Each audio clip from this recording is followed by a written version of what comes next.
Hello everyone, good evening, how are you all. कल का video कैसा लगा? सबने एंजॉय करे? किसी को कुछ डाउट्स है इंश्योरेंस पॉलिसी के बारे में या म्यूचुअल फंड के बारे में? चलो आज और एक सेक्टर ले लेते हैं, वो है रियल एस्टेट। बहुत सारे लोग बोलते हैं कि जगह और सोना कभी महंगा नहीं होता, तो हमेशा जगह में इन्वेस्ट करो। एंड सर्टन लोग मुझे ये बोलते हैं कि जगह को है ना फील किया जा सकता है investment, it gives you a sense of achievement. Agreed. लेकिन वो अचीवमेंट के लिए हम क्या क्या दे रहे हैं? पहले तो इतना बड़ा अमाउंट ब्लॉक करो। अमाउंट नहीं ब्लॉक करो तो 25-30 साल के लिए बैंक की गुलामी लिखो। उसके बाद उसको रेंट पे चढ़ाओ। रेंट पे आपको सही किराएदार मिला तो ठीक है, गलत मिला फिर चढ़ाओ। ब्रोकरों के आगे पीछे भागो। सोसाइटी का मेंटेनेंस दो। फिर उसके बाद जब सब हो जाए, पुराना गया लीव एंड लाइसेंस वाला तो नए को लाओ। उस दरमियान फिर से पेंटिंग डेंटिंग कराओ। सोसाइटी को नॉन ऑक्यूपेशन चार्ज भरो। उसके बाद सबके बाद बेचने के बाद long term short term capital gain tax भरो, विच इज़ साइजेबल अमाउंट। नहीं तो 2 साल में जाके दोबारा किधर इन्वेस्ट करो। तो एक दफ़ा अगर इस सर्कल में घुस गए तो निकलने का रास्ता क्या? फिर बॉन्ड में डाल दो पैसे 5 साल के लिए, कि अगर टैक्स बचाना है तो जो इंटरेस्ट आया उस पर टैक्स। सोसाइटी को मेंटेनेंस दिए, ब्रोकरेज दिए, उसका टीडीएस काटो। रंग वाले को दाओ तो इंटीरियर डेकोरेटर का ने सब कॉन्ट्रैक्टर के पैसे का बंदोबस्त करो। तो कब तक, मतलब हर जगह से पैसे ब्लॉक्ड होते हैं और हम कमा कितने रहे हैं? आज बम्बई के अंदर कम से कम कहीं पे भी जाओ तो 2 करोड़ के नीचे फ्लैट नहीं है 2 BHK अच्छी लोकेलिटी में। और उसका रेंट कितना है? 40-50,000। तो साल का कितना हुआ? अगर 50,000 भी पकड़ते तो 6 लाख रुपये हुए साल के। वो 6 लाख रुपये में से हम सोसाइटी का मेंटेनेंस काट दिए, ब्रोकरेज काट दिए, नॉन ऑक्यूपेंसी चार्ज काट दिए, तो लगभग बचा 5 लाख रुपये हाथ में।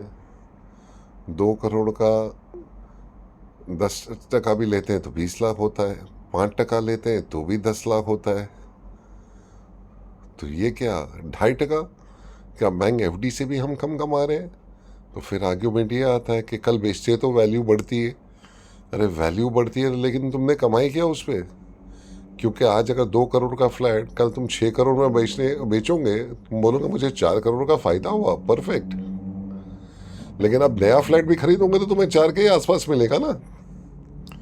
कुछ ऐसा तो नहीं मिलेगा कि वापस 2 करोड़ में ही आपको मिलेगा और दुनिया आप 6 करोड़ में बेच पाओगे। तब भी तो आप यहीं पर अटके। तो जरा जहन लगाओ कि एडवाइजेबल है ऐसी लाइन में इन्वेस्ट करना जहाँ पे हमारे हमेशा हाथ पांव बंधे जाते हैं। फर्दरमोर मैंने बताया था आपको, सिल्वर के अंदर देखो आज भी एक है ना अच्छी ग्रीन कैंडल बनी है, हायर हाई बनते जा रहा है, हायर लो बनते जा रहा है। अभी भी अपॉर्चुनिटी है। आ जाओ, एक दफ़ा ये जब मूविंग एवरेज को क्रॉस कर दिया फिर ये हाथ पे नहीं आएगा। तो इस अपॉर्चुनिटी को आप लोग मिस ना करें और अच्छे से कोशिश करें कि इसमें घुसना है। किसी तरीके से भी अपॉर्चुनिटी ना छोड़े। जगह और सोना जब महंगा नहीं है तो जगह के साथ इतने हैं हेडेक्स, तो फिर सोने में इन्वेस्ट कर लो, चांदी में इन्वेस्ट कर लो। आज तक जो हमारे एंसेस्टर्स पैसे वाले बने हैं वो सोने और चांदी के सिक्कों के साथ ही बने हैं ना। कभी भी तुम देख लो कि जिनकी जागीरें थी ने उनका क्या हाल हुआ। कोई कब्जा कर लिया, कोई क्या हो गया। हमेशा it's going to create problem for you. और दूसरी बात, आप लोग अगर प्रॉपर रियल स्टेट लेते हो तो आप लोग उसका भाव बढ़ा रहे हो, एक ब्लैक मार्केट क्रिएट कर रहे हो कि जो बेचारा अफोर्ड नहीं कर पा रहा है उसे बाहर ही बाहर जाना पड़ रहा है। और रोटी कपड़ा और मकान ये तीनों ज़रूरत की चीज़ें हैं। तो हम क्या एक ज़रूरत की चीज़ को इतना महंगा कर दे रहे हैं कि लोग अफोर्ड नहीं कर पाए? क्या ये बात सही होगी? और जिसका फ़ायदा हमें भी नहीं मिल रहा है। ऐसा नहीं है कि हम अच्छा खासा कमा रहे हैं। खुद हिसाब कर लो, साल का 2.5%, तो इससे अच्छा तो बैंक में एफडी रख दो आप। एटलीस्ट आप सेफ तो रहोगे 5-6%, 7% पे। सो मेरी ये रिक्वेस्ट है कि रीथिंक योर डिसीजन एक साथ इतना लंबा, और हाँ इस दरमियान कुछ पेपर वर्क में मिस्टेक हो गया तो आपका चले गया सब, भागते रहो। सो थिंक अबाउट इट कि रियल स्टेट में करना चाहिए नहीं करना चाहिए, क्योंकि आपके अगर आप डीमैट में शेयर्स लेते हो तो वो आपके डीमैट में ही पड़े, उसका आपको खर्चा क्या है, साल के जो डीमैट के चार्जेस देने बस उतना ही। What major expense do you have? Nothing. Dividend आएगा तो 1 लाख तक आपको टैक्स फ्री है।